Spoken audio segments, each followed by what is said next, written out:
It was hot, boiling hot that night. I wanted to grab a beer and turn in early. So what happens? I get my beer, but with it comes a gunshot, a beautiful woman in trouble, and murder.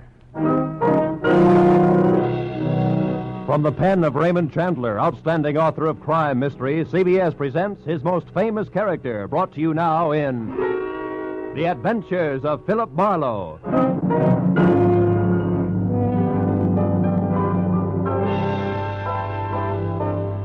With Gerald Moore starred as Philip Marlowe, we bring you tonight's unusual story, Red Wind.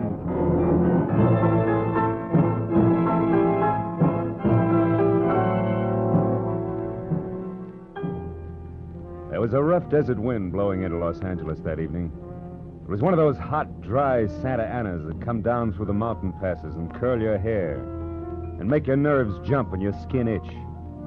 On nights like that, every booze party ends in a fight, and meek little housewives feel the edge of a carving knife and study their husbands' necks. Anything can happen when the Santa Ana blows in from the desert. I closed up my office early.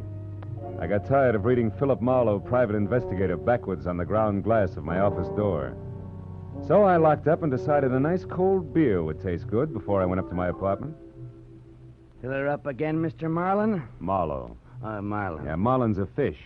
Yeah, I know. Marlin's also the name of a lady on the radio. Marlin, Mary, the story of. Yeah, my wife listens to it. Yeah, good for her. Hey. Hey, you bartender. Another rye. Yeah, that drunk again. What do you expect in this business? Autograph hounds? Make it snappy. You hear? Be right with you, sport. Gotta draw this man a beer. Crying out loud, these stumblebums. Hey, Bud. You got another customer, Bacchus? Hey, Bud, you seen a lady in here lately? A lady? Tall, good-looking, brown hair, a print bolero jacket, and a blue silk dress.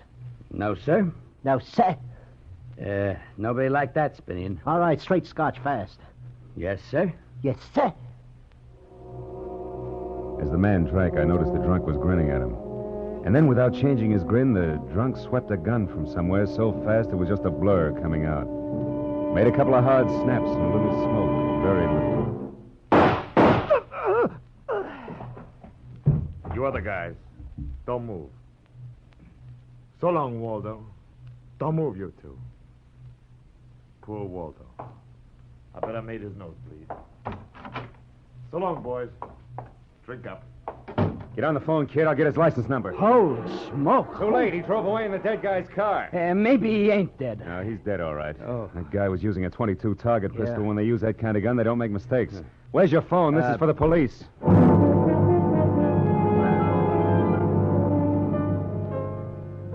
Prowl car boys were there in 5 minutes. Waldo was out of business, all right. Nothing in his pockets told who he was, but he had about $700 on him. And with that kind of heavy coin, you can buy a good 1910 automobile even today. Well, I told the cops what I knew, including about Waldo's brown-haired, pretty girl in the bolero jacket. It was about 9 o'clock when I stepped out of the elevator in my apartment house and almost walked right into a brown-haired, pretty girl in a bolero jacket, waiting for the elevator on my floor. Oh, excuse me. Just a minute, lady. What is it? I'm a great admirer of bolero jackets. What? Now, take the one you've got on, for instance. I'm sorry, but I'm in a hurry. No, wait. If you'll be good enough to let me... Oh, you've made me miss the elevator. It's just as well. What? Well, it's better you don't go out in those clothes. What do you mean? Tall, good-looking, bolero jacket, blue silk dress. Mm-hmm. Lady, might I take the trouble of telling you that you're in trouble? Trouble. Yeah, the cops are looking for you. In those clothes. I haven't done anything. Maybe not. But if I were you, I'd have a little talk with me. I've all the I'm in nerve... room 41 across the hall. I know things about you. Well... Good girl. Come along. It took a firm grip on her arm, but I managed to get her to my room. I rustled up some drinks, but when I turned to give her hers, I saw she held a small automatic. She looked at me steadily. I put down both glasses slowly so I wouldn't be misunderstood. Look, sister, I know it's hot tonight, and heat does funny things to people, but let's put that little thing away and have a nice cool drink, huh? Don't move. Oh, I'm strictly frozen in my tracks. Stay that way. Okay. But wouldn't you like to know that I'm a private detective? Private detective? Yeah, I can prove it if you'll let me. Yeah, that's better. Yeah, I don't like those things pointed at me. I'll have that drink. Oh, good. I don't often give good liquor away like this. I can't afford it. Why are they after me? Well, a man was just shot in a bar down the street. Before he got it, he'd been asking about a tall, pretty girl with a bolero jacket. What did he look like? This man. Oh, he was tall, about 5'11". Slim, dark brown eyes with a lot of glitter. Dark suit, white handkerchief in the breast pocket. And he must have seen you earlier tonight to know how you were dressed. Am I getting anywhere? He used to be my chauffeur. You had an appointment with him, didn't you? I- He asked for you, didn't he? Yes, I had an appointment with him. He'd stolen something from me when he left 3 days ago. I was going to buy it back from him. Why didn't you tell the police? I couldn't tell him. It was valuable, wasn't it? Valuable enough for Waldo to steal. $15,000. Peanuts. But it wasn't the value. You see, it meant something to me. The man I loved gave it to me. And now he's dead. He was shot down over Germany. Now go back and tell my husband that. He probably hired you. He did? How much is he paying me? And where is this husband of yours? He's at a meeting. This late at night? He's a very important man. The hydroelectric engineer. Never mind about him. What about Waldo? Why was he knocked off? You mean he's dead? Waldo is dead? Yes, sister, he's dead, very dead. Screaming won't bring him back. I'm not going to scream. Who would that be? There's a dressing room behind the door. Hide there. Take your glass with you. All right.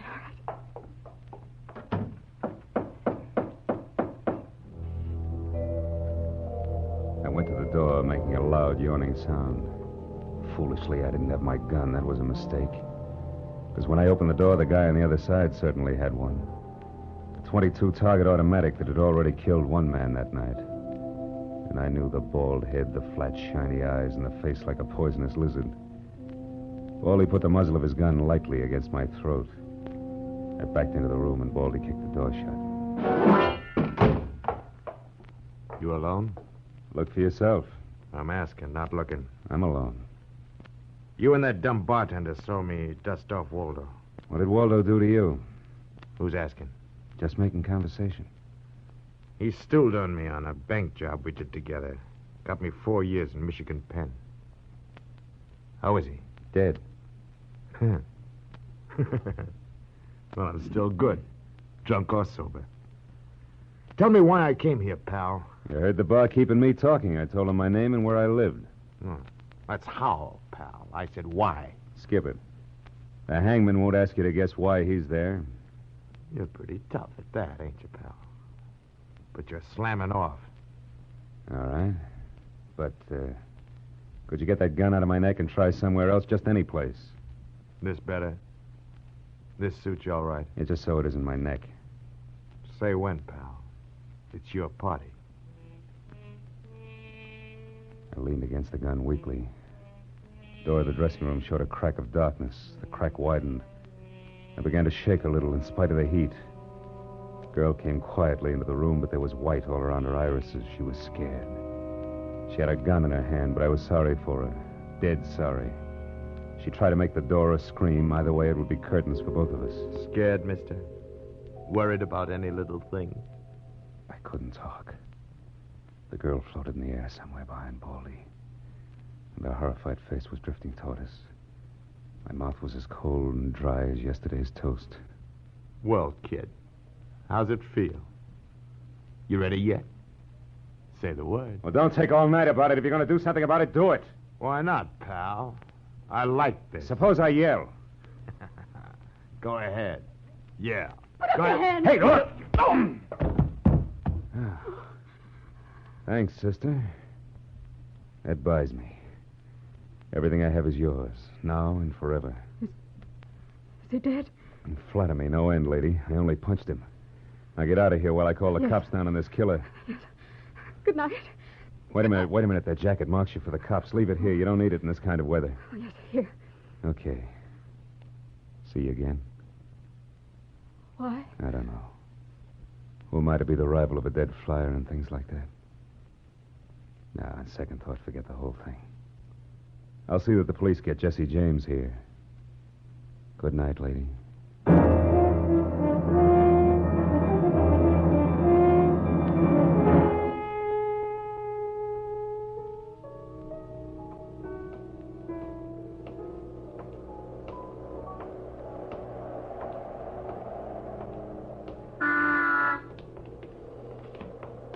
Yeah? You mean me? Yes, please. Oh, you again. Get in. I want to talk to you. You want to know what happened at headquarters? Yes. I went down to headquarters with the law and gave them the story. I left you out of it. Oh, thanks. Yeah, you saved my life. So no one knows anything about you. Incidentally, neither do I. My name is Mrs. Frank Barsley. 212 Fremont Place. Olympia 24596. That what you wanted? I guess so. Well, there it is. Now, why'd you really come back? I wanted my pearls. Oh, no. Pearls, too? Yes. All right, tell me about the pearls. We've had a murder, a beautiful mystery woman, and a sadistic killer, and an heroic rescue. Now we will have pearls. I was to buy them back from the man called Waldo. Well, I saw everything that came out of his pockets. There weren't any pearls. Could they be hidden in his apartment? It's possible. Waldo lived on the same floor you do, in this apartment house. And why didn't I know him, at least by sight? Well, he just moved in last week. He managed to get a sublet. Sort of amateur magician on the side, huh? It's, getting rather late. Yeah. What about your husband this hot, mysterious night? He's still at his meeting. Good. Why did you say that?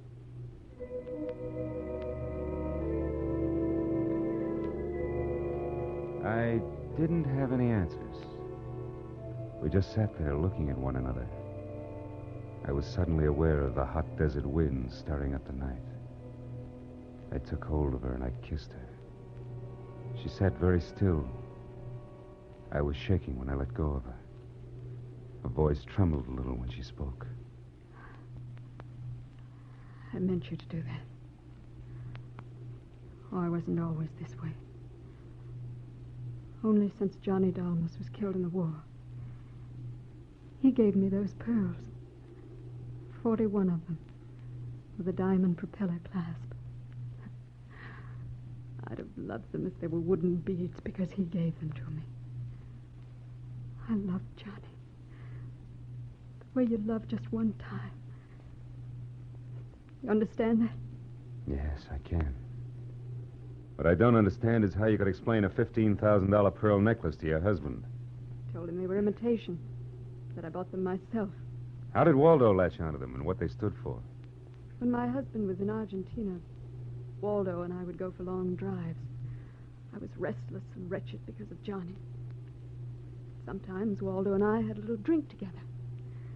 But that was all. But you confided in Waldo about those pearls. Yes. And when your husband came back, Waldo stole the pearls and offered to sell them back to you. He'd tell Papa. Oh, I was a fool. And now you think the pearls are upstairs in Waldo's apartment. I suppose it's a lot to ask. I've been paid. I'll go look. Wait here.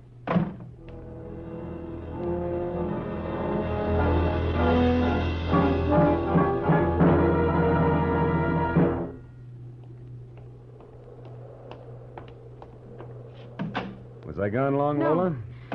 Well, No. no pearls? No pearls. Oh, There was a man in Waldo's room. man. You know a guy named Leon Velasanos? No, not by name. I don't know him. Mexican, South American, about 45, small, iron gray hair, very neat. Fawn-colored suit, wine-colored tie. No, I don't think I know such a man. You say he was in the room? Yeah. What did he say? Very little. In fact, nothing. He was dead.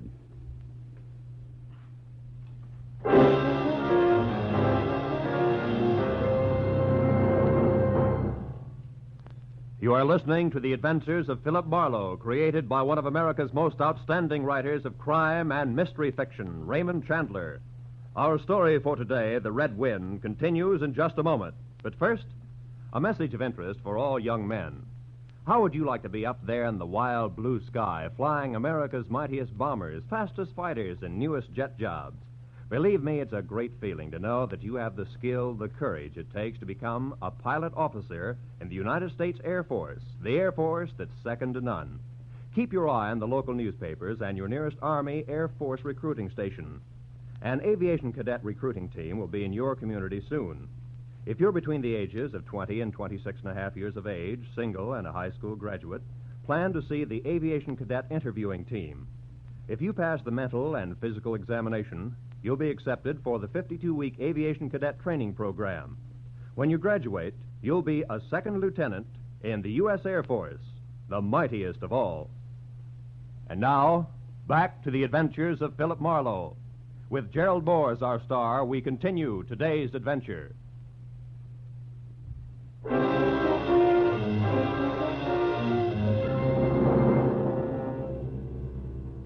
I sat with Lola Barsley in her car, listening to the hot wind gallop around in the midnight streets. I just told her about the Latin-looking man I'd found in Waldo's room in a very dead condition. I held her hands until they stopped trembling, and then I gave her the few remaining details. He had a gun in a shoulder holster, but someone had strangled him before he could set up in business with a gun. Someone? You mean Waldo? Maybe. You see that convertible coupe 2 cars ahead of us? Oh, it's been there for hours. It's there before I parked here to wait for you. Well, Leon, the guy in Waldo's room, came in that car. But according to the key container he carried, it isn't his car. Well, whose car is it? And does it matter? Yeah, it belongs to a lady, according to the tag on the car keys. Eugenie Kolchenko, West Los Angeles. Never heard of her. Mm-hmm. Well, you better go home now. What are you going to do? I'll drive that flossy convertible around and wave at my friends. Impress people. You run along now. Me, I've got another date.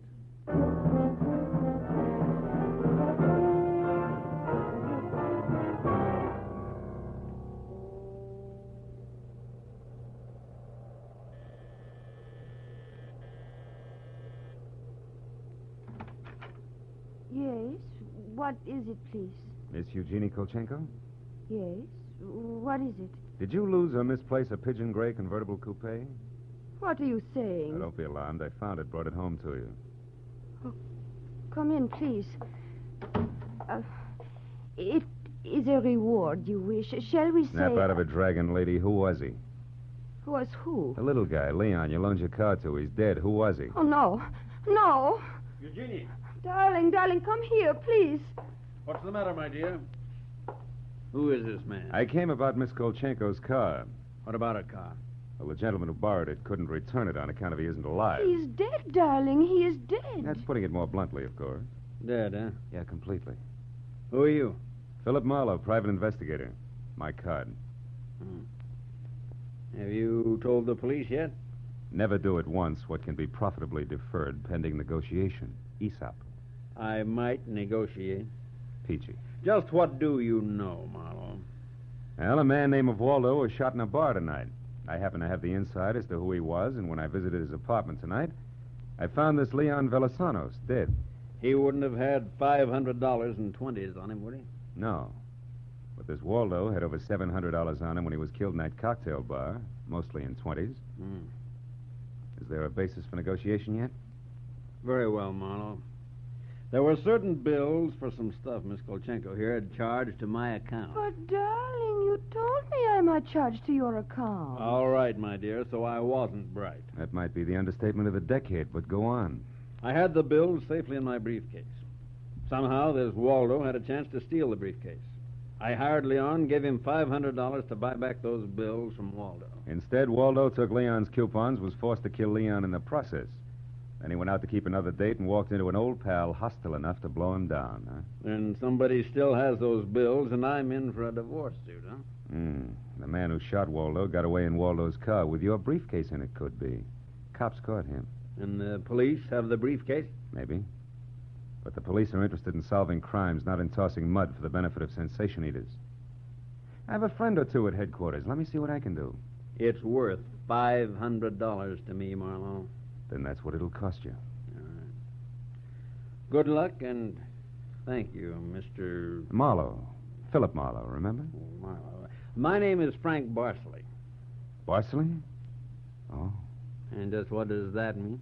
The big hydroelectric engineer. Yeah. Yes, how'd you know? Never mind. May I use your telephone?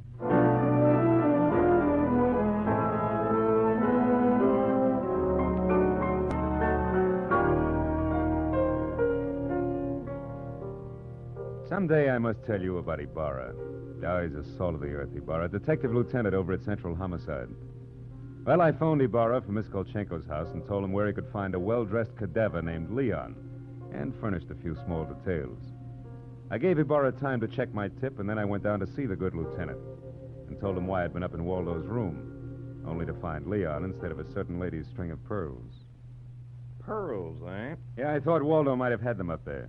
Whose pearls were they? The ladies? Go on. Or they might have been in Waldo's car that Waldo's killer drove away in. Yeah, What? Yeah. they might have. Yeah. Also, a batch of bills charged to the account of a certain Frank Bosley. Yeah, The police aren't interested in domestic scandal. They want to prevent or solve crimes, right? so? So I've got $500 for the police fund. Hmm. If those pearls and those bills are returned to their rightful owners. Quit your kidding. It's a valuable necklace. Yeah. There's your necklace. Take it away. On the level, Ibarra? Just tell me straight what it's all about. All I ask. Sure. Well, you see, this Waldo was blackmailing a wife with the pearls and her husband with the bills. Bosley, that's the guy's name, sent Leon to get the bills from Waldo. Waldo killed him and then stepped out and got nailed by that guy in the bar he'd stool pigeoned against once. Well, if Bosley's name stays out of the papers, I get $500. It goes to the police fund. Thanks. We'll keep 'em out. I'm not in this case for money. I just want to get back the bills and the pearls. Sure. And like you say, Marlowe, the police aren't in business to sling mud. Look, you can deliver the pearls to the lady yourself if you like. No, you better take them to her, Marlowe. You see, except for that diamond propeller clasp on them, they're phony. Phony. But look, Marlowe, I know pearls. Real pearls feel gritty between the teeth. These are hard and glassy. Try. Yeah. Yeah. They're phony. All but the clasp, Marlowe. All but the clasp. I took the pearls and had them appraised the next morning at a gilt-edged place in Beverly Hills. Phony all but the clasp. An imitation as good as these couldn't have been made that fast. These were the pearls that Waldo had stolen. I took the glass pearls to a dive on Melrose and had them duplicated for $20. I had the jeweler attach the diamond clasp to the $20 duplicate string of pearls. Then I called up Lola. Hello, Lola. Okay, you're in? Oh, Mr. Marlowe. Yes, it's okay here. I have a string of pearls for you. Oh, really, Philip? Really? Did you Now, get... wait a minute, Lola. Waldo was getting set to gyp you. We sold the real pearls and made up a string with the diamond clasp. Oh. Well, may I at least have the clasp? Sure. Meet me at 4 at Nikolaev's. Nikolaev's at 4. I'll be there.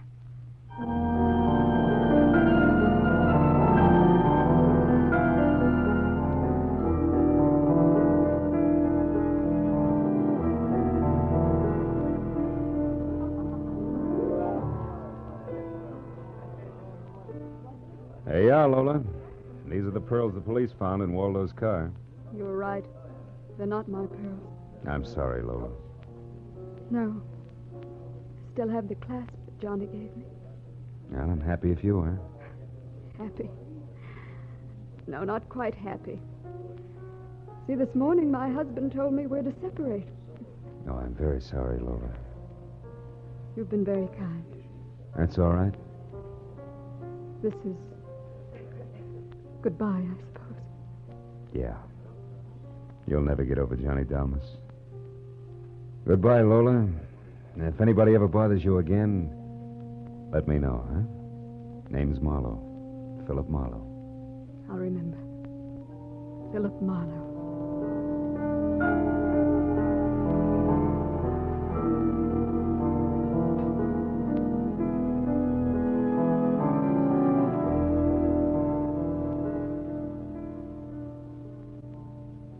I drove almost to Malibu.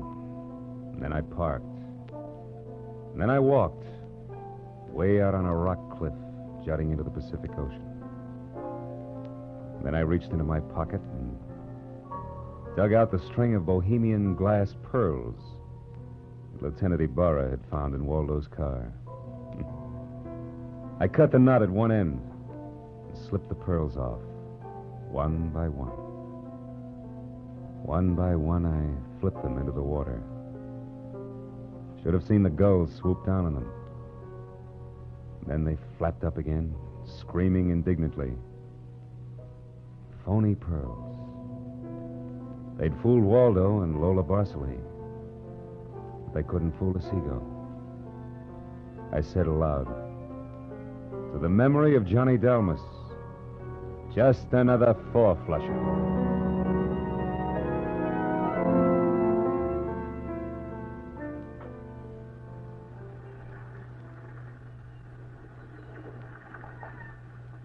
I listened a while to the wheeling seagulls.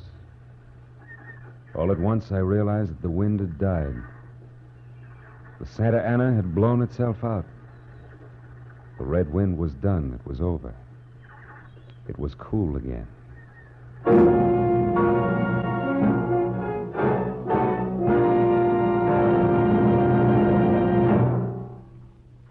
The Adventures of Philip Marlowe, created by Raymond Chandler, stars Gerald Moore and is produced and directed by Norman MacDonald.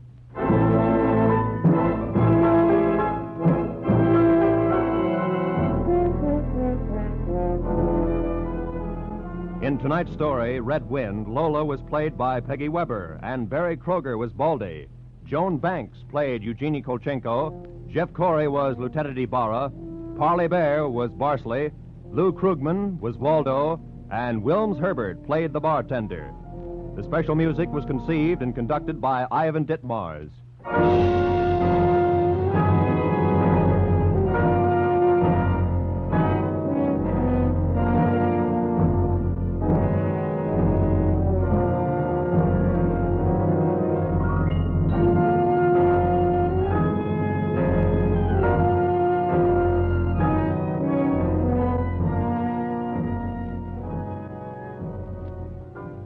Philip Marlowe will be back in just a moment.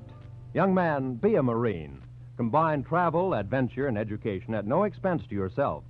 When you're a Marine, you can travel to the far places of the earth and carry on at the same time your own educational program through free Marine Corps Institute correspondence courses. You have plenty of courses to choose from, and an ideal way of studying geography or history is to take a course dealing with the background of the area in which you are stationed, or any of the more than 160 Marine Corps Institute courses. Thanks to this Marine Corps Institute, thousands of Marines are making continual educational advancements during their service in the U.S. Marine Corps. That opportunity, upon becoming a U.S. Marine, is yours for the asking.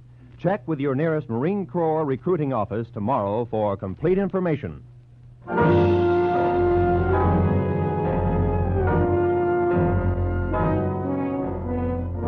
Next week at the same time, be sure to tune in for another adventure of Philip Marlowe, when Marlowe says, I was low, very low the night I set out searching for the girl with the strange hazel eyes. The fog which hung over Los Angeles didn't help. And I felt even worse when I found her.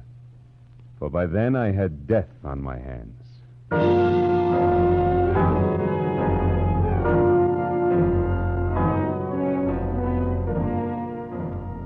If you like your laughs mingled with spicy music, be around tomorrow to hear the premiere of Alka-Seltzer Time, featuring Herb Schreiner and Raymond Scott's quintet. There'll be guest stars, too. Here's a show that's guaranteed to keep Monday from being blue. It's coming your way Mondays through Fridays over most of these CBS stations. So consult your local newspaper for the time of Alka-Seltzer Time.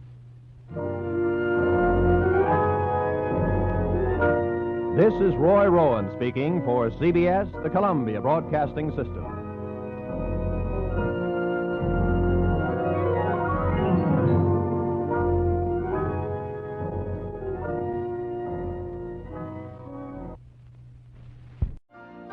You've been listening to the OTR Gold Network. Find more classic radio at otrgold.com.